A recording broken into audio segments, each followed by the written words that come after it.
A jacket's original price is $80, but today it's on sale for 20% off. How much will you pay today without including tax? The way most people solve this problem at the store is to recognize that you are paying 80% because you're taking 20% off the full price, which is 100%. So you're only paying 80%. And then that 80% is the same thing as 0.80. And then you multiply that by the original price, which is $80.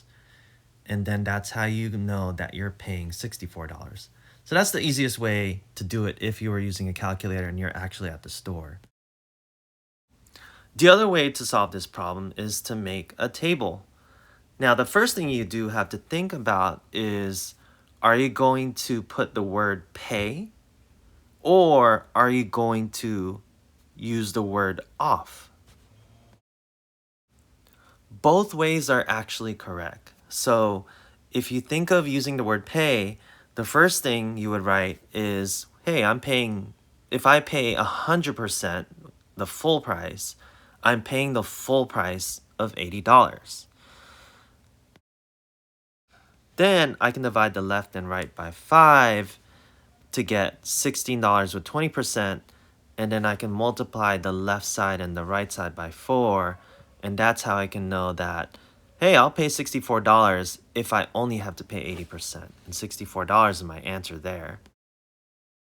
But if I use the word off instead, and I somehow get the jacket for 100% off, hey, then I get to take $80 off from the price. But now I'm gonna divide the left and right by 5, and then I'll know that, well, 20% off, which was the original problem, is the same thing as taking $16 off. And then that $16 off is what I have to subtract from the original or the full price. So meaning I would have to do $80 minus 16 to get how much I'm actually going to pay, which is 64.